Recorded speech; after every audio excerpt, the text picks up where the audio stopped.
இந்த மீன்கள்கிட்ட தாங்க சுறுசுறுப்பையே கற்றுக்கலாம். அது பாருங்களேன், அது பார்க்கல நிற்காம ஆக்டிவாக சுற்றி சுற்றி சுற்றி வந்துருக்குல்ல, அது என்ஜாய் பண்ணுதுங்க லைஃப்பை. இந்த என்ஜாய்மெண்ட்டையும் இந்த மீன்கள்கிட்ட தாங்க நம்ம கற்றுக்கணும்.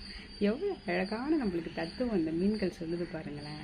எண்ணெயிலும் நாம் தண்ணியில் மாறாமல் அது பாட்டு என்ஜாய்மெண்ட்டு அதுகிட்ட தாங்க நம்ம கற்றுக்கணும். அது மாதிரி தாங்க இந்த அள்ளி இதழ் இலையும் அந்த தாமரை இலையிட்டையும் நாம் என்னத்தை கற்றுக்கணும் அப்படின்னா அதனுடைய நிதானத்தை நம்ம கற்றுக்கணுங்க. எக்க ஒரு காரணத்துலேயும் அந்த தாமரை இலை கீழ் நோக்கி போகிறதும் கிடையாது. மேல் மட்டத்திலேயே இருந்துட்டு நிதானமான ஒரு நிலையிலேயே அது இருக்குது பாருங்களேன். அதிலிருந்து அந்த நிதானத்தை நாம் தாமரை இலை அள்ளி இலையிட்டேருந்து கற்றுக்கலாங்க. அது மட்டும்தானாங்க இந்த அள்ளி பூக்களை பாருங்களாங்க. இந்த அள்ளி பூக்களை பார்க்கும் பொழுது நம்மளுக்கு நாம் பார்த்து சிரிக்கிற மாதிரியே இருக்குங்க. அது எந்நேரமும் அது சிரிச்சிட்டே இருக்கு பாருங்களேன். காலையிலேருந்து மாலை வரைக்கும் சிரிக்குங்க, அப்புறமா அது தூங்க ஆரம்பிச்சிடுங்க. ஆமாங்க, அதுகிட்டேருந்து அந்த சிரிப்பை நான் கற்றுக்கிட்டேங்க. அதனுடைய வாழ்நாள் வந்து கொஞ்ச நாள் தான் அப்படின்னு தெரிஞ்சால் கூட அதை பற்றி அது கவலைப்படலைங்க. அது சிரிச்ச முகமாக இருக்குது இல்லைங்களா. ஆக நம்மளுக்கு இயற்கை நம்மளுக்கு ஒவ்வொரு பாடத்தை சொல்லி கொடுத்துக்கிட்டே தாங்க இருக்குது. அதை நாம் ரசிச்சுக்கிட்டே இருந்தோம்னு வச்சுங்க, நம்மளுடைய மன பாரங்களும் குறையும், ஸ்ட்ரெஸ்ஸும் குறையுங்க. நம்மளும் இயல்பான நிலையிலே இருக்கலாங்க. நன்றி.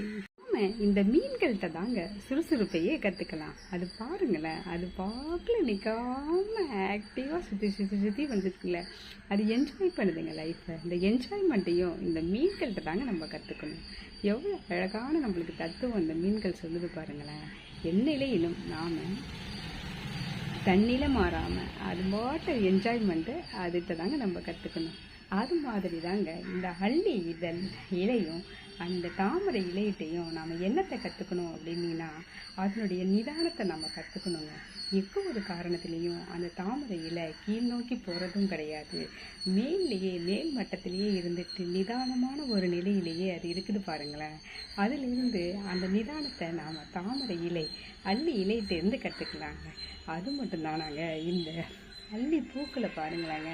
இந்த அள்ளி பூக்களை பார்க்கும் பொழுது நம்மளுக்கு நாம் பார்த்து சிரிக்கிற மாதிரியே இருக்குங்க.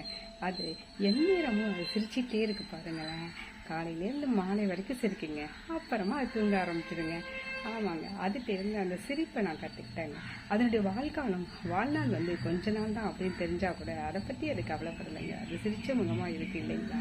ஆக நம்மளுக்கு இயற்கை நம்மளுக்கு ஒவ்வொரு பாடத்தை சொல்லி கொடுத்துக்கிட்டே தாங்க இருக்குது. அதை நாம் ரசிச்சுக்கிட்டே இருந்தோம்னு வச்சுங்க, நம்மளுடைய மன பாரங்களும் குறையும், ஸ்ட்ரெஸ்ஸும் குறையுங்க. நம்மளும் இயல்பான நிலையிலே இருக்கலாங்க.